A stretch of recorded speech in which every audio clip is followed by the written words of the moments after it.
नमस्कार। सत्ता को समझने और समझाने वाले राजनीतिक शो सत्ता में आपका स्वागत है। आपके साथ मैं हूं सुमेरा खान। सत्ता में आज बात करेंगे कि सियासत के लिए संगीन अपराधी भी जरूरी क्यों हो जाता है। क्यों एक डॉन दो सरकारों के लिए नाक की लड़ाई बन जाता है। क्या इसीलिए क्योंकि डॉन का मजहब दो सियासी पार्टियों की राजनीति के लिए फिट बैठता है। हम बात कर रहे हैं पूर्वी उत्तर प्रदेश के बाहुबली विधायक मुख्तार अंसारी की, जो पंजाब की रोपड़ जेल में बंद है। कानूनी रस्साकशी के बाद मुख्तार अंसारी को पंजाब से उत्तर प्रदेश लाया जाएगा। सवाल है कि आखिर मुख्तार अंसारी की शिफ्टिंग पर पंजाब की कांग्रेस सरकार और उत्तर प्रदेश की बीजेपी सरकार में तनातनी क्यों हुई और इसके पीछे सत्ता का कौन सा राज छिपा हुआ है।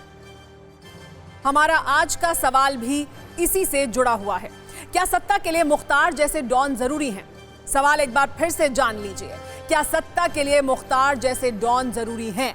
आपको सवाल का जवाब TV9 भारतवर्ष के ट्विटर हैंडल @TV9 भारतवर्ष पर जाकर देना है। आप अपनी राय भी दे सकते हैं। आपकी राय और पोल का नतीजा शो के अंत में दिखाया जाएगा। आप सवाल का जवाब हाँ, नहीं और कह नहीं सकते में दे सकते हैं।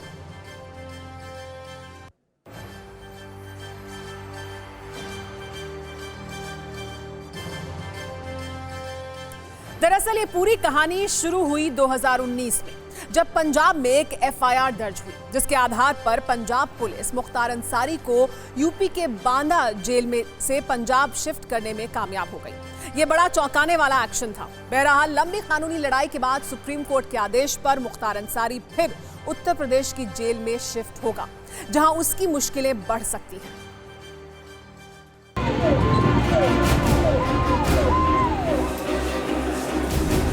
बाहुबली विधायक और कई क्रिमिनल केस में आरोपी मुख्तार अंसारी को पंजाब से यूपी लाने का रास्ता अब पूरी तरह साफ हो गया है।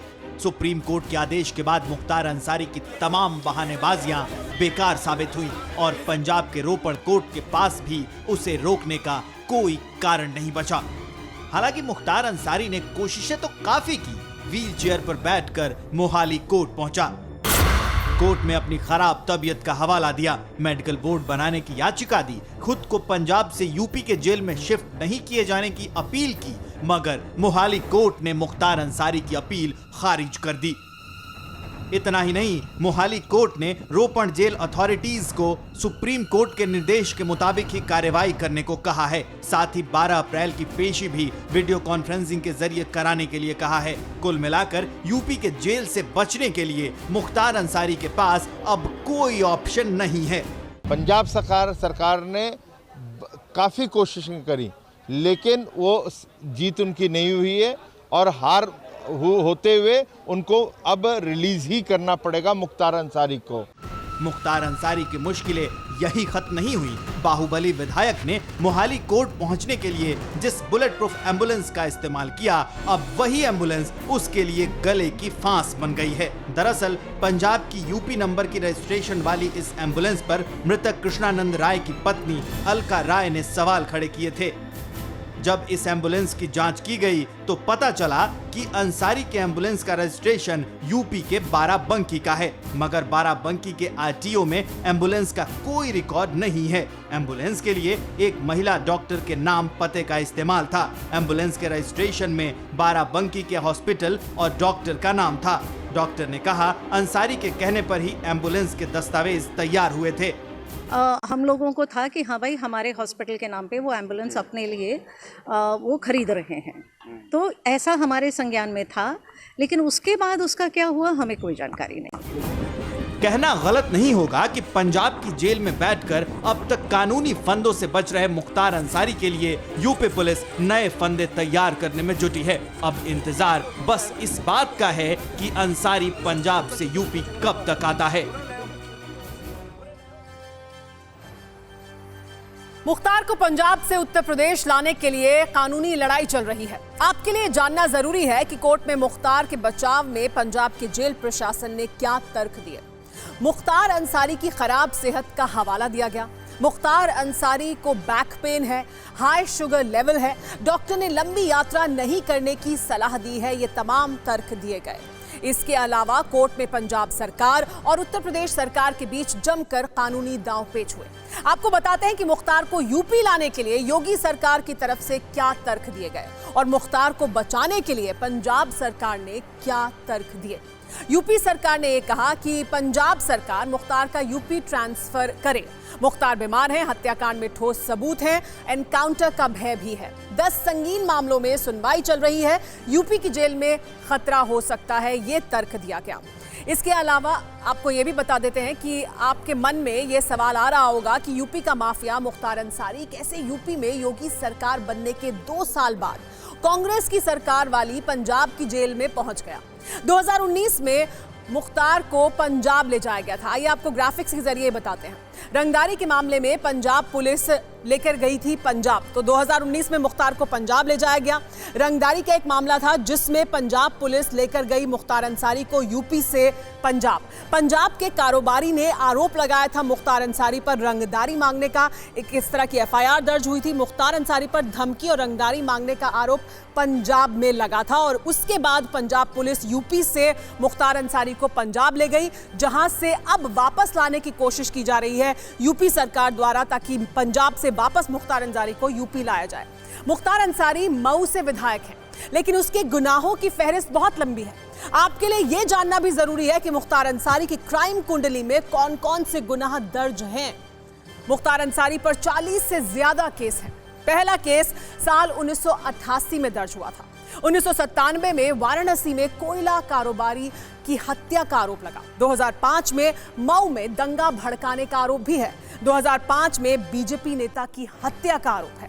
मऊ में ठेकेदार की हत्या का आरोप भी है मुख्तार अंसारी पर। ये तमाम आरोप मुख्तार अंसारी पर हैं। मुख्तार अंसारी के खानदान का सियासत से लेकिन पुराना कनेक्शन है। उनके दादा कांग्रेस अध्यक्ष रह चुके हैं, लेकिन मुख्तार अंसारी ने अपराध की गलियों से गुजरकर राजनीति का दामन थामा। 5 बार के विधायक मुख्तार अंसारी पर 14 संगीन मामले दर्ज हैं। यूपी के पूर्वांचल में 1990 के दशक में मुख्तार अंसारी खौफ का दूसरा नाम था। ऐसे में आपराधिक पृष्ठभूमि वाले खादीधारी मुख्तार अंसारी के जरिए मुस्लिम वोट बैंक को साधने की भी सीधी सियासत हो रही है। तो हमने आपको बताया कि यूपी क्या बाहुबली मुख्तार अंसारी को कांग्रेस बचाती रही है? क्या कांग्रेस का हाथ मुख्तार अंसारी के साथ है? ये वो सवाल है जो पिछले 2 साल से उठ रहे हैं। जनवरी 2019 से रोपड़ जेल में बंद मुख्तार अंसारी पर पंजाब के एक बिल्डर से फिरौती की मांग के आरोप थे, जबकि उत्तर प्रदेश में अंसारी पर हत्या, लूट, धमकी जैसे दर्जनों मामले दर्ज हैं। ऐसे में सवाल है कि यूपी के अपराधी को पंजाब में सजा मिली या शरण? आरोप तो यह भी है कि कांग्रेस का अंसारी प्रेम यूपी के मुस्लिम वोटों को साधने के लिए जागा है, क्योंकि 2022 में उत्तर प्रदेश में चुनाव होने हैं और इस चुनाव में मुस्लिम वोट बड़ी भूमिका निभाएंगे, खासकर पूर्वी यूपी के मुसलमान, जिन पर हमेशा से समाजवादी पार्टी अपना हक मानती रही है और आंकड़ों के जरिए यह साबित भी होता है। 2017 के यूपी विधानसभा चुनाव में लगभग 70% मुसलमानों ने एसपी और कांग्रेस गठबंधन को वोट दिया था, जबकि 2019 के लोकसभा चुनाव में एसपी बीएसपी गठबंधन को 73% मुसलमान वोट हासिल हुआ। वहीं 2014 लोकसभा चुनाव में अकेले समाजवादी पार्टी को उत्तर प्रदेश में मुस्लिमों के 58% वोट मिले थे। इन आंकड़ों से जाहिर है कि यूपी में अब तक मुस्लिम वोट बैंक एसपी, बीएसपी और कांग्रेस के बीच बढ़ता रहा है। मगर अब जबकि ओवैसी की पार्टी एआईएमआईएम भी यूपी के चुनावी मैदान में उतर चुकी है, ऐसे में कांग्रेस के लिए मुस्लिम वोट बैंक सादे रखना बड़ी चुनौती है। ओवैसी बिहार की तरह यूपी में भी मुस्लिमों का वोट अपनी ओर खींचेंगे, इसमें कोई दो राय नहीं, जिसका घाटा कांग्रेस को भी होगा। कहा जा रहा है कि इन्हीं वजहों से कांग्रेस यूपी के बाहुबली विधायक मुख्तार अंसारी को बचाने की कोशिश करती रही, ताकि मुख्तार के नाम पर पूर्वी यूपी के मुस्लिम वोट उनके साथ आ जाएं।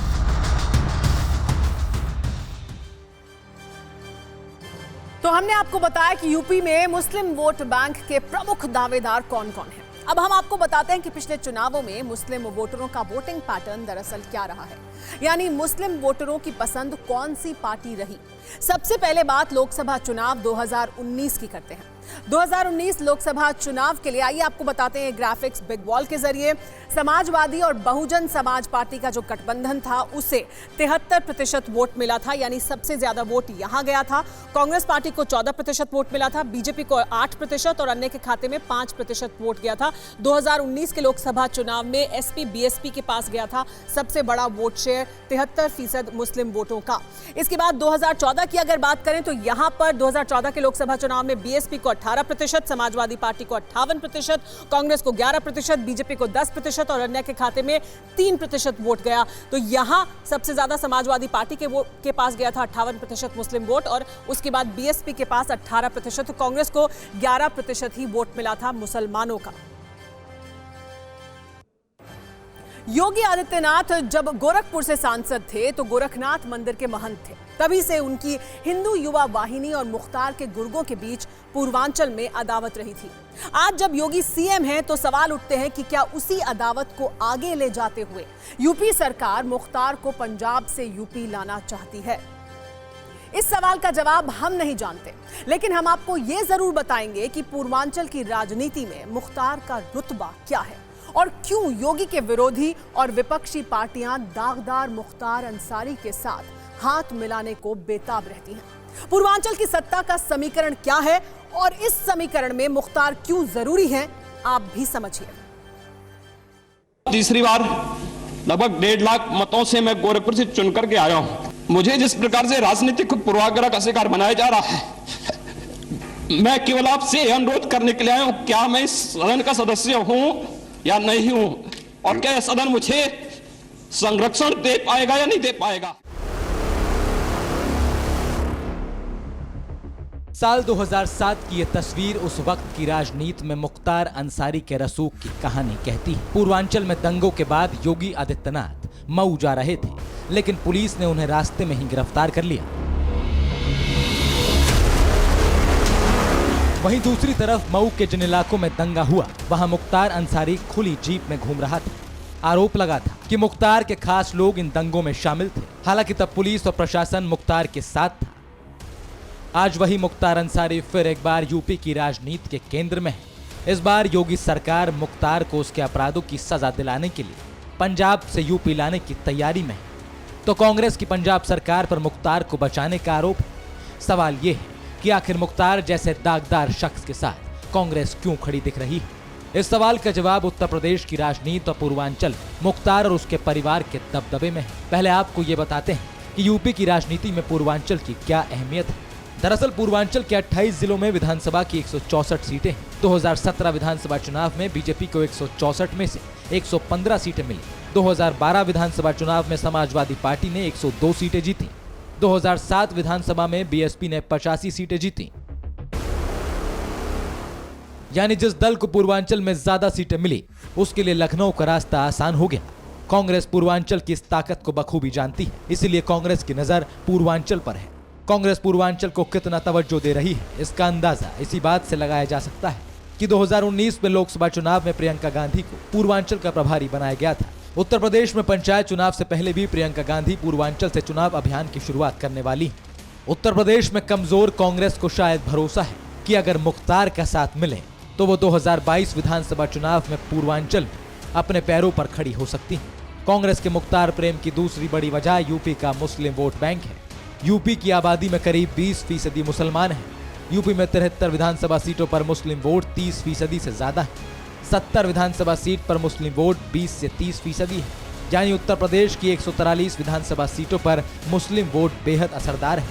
इसीलिए पार्टियों को मुख्तार में का अपराधी नहीं बल्कि मुस्लिम वोट दिख रहा है। यूपी में योगी आदित्यनाथ के सीएम बनते ही माफिया सिंडिकेट के खिलाफ एक्शन शुरू हुआ। इस एक्शन के दायरे में मुख्तार का माफिया साम्राज्य भी आया है। आपको बताते हैं कि मुख्तार के खिलाफ अब तक क्या-क्या कार्रवाई दरअसल हुई है। 100 करोड़ से ज्यादा की संपत्ति जब्त की गई है मुख्तार अंसारी की। मुख्तार का मछली पालन का अवैध कारोबार बंद कर दिया गया। मुख्तार के अवैध कब्जे का कारोबार भी बंद कर दिया गया। इसके अलावा मुख्तार के हथियारों का नेटवर्क भी ध्वस्त किया गया। मुख्तार अंसारी के 50 से ज्यादा गुर्गों को गैंगस्टर एक्ट लगाकर बंद कर दिया गया जेल में। मुख्तार अंसारी की ही 100 करोड़ से ज्यादा की संपत्ति जब्त हो चुकी है। अपराधियों के खिलाफ छेड़े गए इस अभियान में अभी तक अकेले मुख्तार अंसारी की ही 100 करोड़ से ज्यादा की संपत्ति जब्त हो चुकी है, जो सरकारी अभिलेखों के मुताबिक अवैध तरीके से कब्जा करके अर्जित की गई थी। इसके अलावा भी मुख्तार अंसारी का मछली पालन का अवैध धंधा, जमीन कब्जाने का धंधा और हथियार का नेटवर्क ध्वस्त कर दिया गया है। वहीं अंसारी के 50 से ज्यादा लोगों पर गैंगस्टर एक्ट लगाया गया है।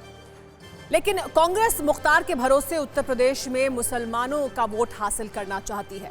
क्या ये इतना आसान है? सवाल इसलिए जरूरी है क्योंकि उत्तर प्रदेश में मुस्लिम वोटों की दावेदारी में कांग्रेस के साथ ही समाजवादी पार्टी, बहुजन समाज पार्टी और असदुद्दीन ओवैसी की पार्टी AIMIM शामिल हैं। माफिया मुख्तार अंसारी के लिए कांग्रेस की सहानुभूति पार्टी के मुस्लिम प्रेम को दिखाती है।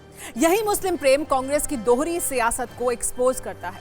सवाल है कि जिस पार्टी के नेता खुद को जनेऊधारी हिंदू बताते हैं, मंदिर मंदिर भ्रमण करते हैं, वही कांग्रेस अलग अलग राज्यों में मुस्लिम समीकरण को साधते हुए गठबंधन पर सियासी अखाड़े में कैसे उतरती है।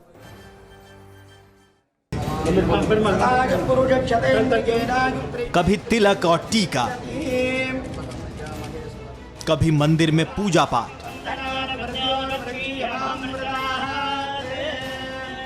कभी सिर पर मुस्लिम टोपी, कभी अल्लाह के दर पर सजदा। चाहे तो इसे सत्ता के लिए जरूरी कहें या फिर सियासी जमीन बचाने के लिए मजबूरी, लेकिन इसी डबल पॉलिटिक्स को लेकर कांग्रेस की राजनीति सवालों में रही है। खास तौर पर मुस्लिम तुष्टीकरण के आरोप अक्सर लगते रहे हैं। जब असम के सियासी अखाड़े में पीएम मोदी भी पहुंचे तो कांग्रेस के ताला चाबी वालों से साठगांठ को साजिश बताकर सवाल उठाया। कांग्रेस के नेता बार बार कहते हैं कि ये ताला चाबी वाले असम की पहचान है। कांग्रेस के झूठ, उसकी साजिश को समझिए। आपको बता दें, इस बार के असम विधानसभा चुनाव में कांग्रेस AIUDF के साथ चुनाव लड़ रही है। कांग्रेस 90 सीटों पर चुनावी मैदान में है, जबकि मौलाना बदरुद्दीन अजमल की पार्टी 21 सीटों पर चुनाव लड़ रही है। राज्य में विधानसभा की कुल 126 सीटें हैं। पश्चिम बंगाल में भी कांग्रेस का मुस्लिम प्रेम जग जाहिर है। विधानसभा चुनाव में कांग्रेस ISF के साथ चुनावी मैदान में है। कांग्रेस 92 सीटों पर चुनाव लड़ रही है। ISF 37 सीटों पर किस्मत आजमा रही है। मौलाना पीरजादा अब्बास सिद्दीकी का मुस्लिम वोट बैंक पर अच्छा खासा प्रभाव है। मौलाना पीरजादा सिद्दीकी की पार्टी से गठबंधन की वजह से कांग्रेस यहां भी बीजेपी के निशाने पर रही। मुस्लिम प्रेम, मुस्लिम तुष्टीकरण को लेकर सवाल उठाए गए। ये गठबंधन ही नहीं, ये ठग बंधन है। जो कांग्रेस पार्टी अपने आप को सेक्युलर बताती है, वही कांग्रेस पार्टी बंगाल में ISF के साथ गठबंधन कर लेती है। वही कांग्रेस पार्टी केरल में मुस्लिम लीग के साथ गठबंधन कर लेती है। एक परिवार की महत्वाकांक्षा कैसी पूरी हो सके, केवल और केवल यही उद्देश्य कांग्रेस पार्टी और गांधी परिवार का। सिर्फ इतना ही नहीं, पीरजादा सिद्दीकी की पार्टी से गठबंधन कांग्रेस के लिए अंदरूनी कलह की वजह बन गया था। कांग्रेस के वरिष्ठ नेता गठबंधन के समर्थन को दर्दनाक और शर्मनाक बता चुके हैं। ISF से गठजोड़ को कांग्रेस की विचारधारा के खिलाफ बता चुके हैं। तुष्टीकरण की आग पर सियासी रोटी सेकने वाली कांग्रेस केरल में भी मुस्लिम कार्ड चलने में पीछे नहीं है। केरल में कांग्रेस इंडियन यूनियन मुस्लिम लीग के साथ चुनाव लड़ रही है। कांग्रेस ने 91 सीटों पर अपने उम्मीदवार उतारे हैं। AUML 27 सीटों पर चुनावी मैदान में है। तो सवाल यही है, क्या ये राजनीति और सहानुभूति सिर्फ सत्ता के लिए है? क्या सिर्फ सत्ता पाने के लिए कांग्रेस मुस्लिमों पर मेहरबान रही है? मंदिर मजार विचारधारा से समझौता सिर्फ और सिर्फ सियासत के लिए है। हमने आज सवाल किया था कि क्या सत्ता के लिए मुख्तार जैसे डॉन जरूरी हैं?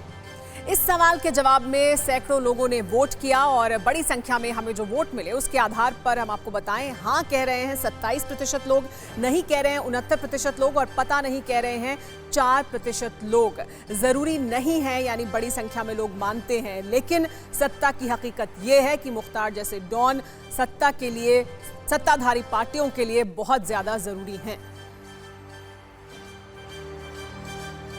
देश की सियासत को समझने और समझाने वाला ये शो लेकर कल फिर हाजिर होंगे शाम 7 बजे TV9 भारतवर्ष पर।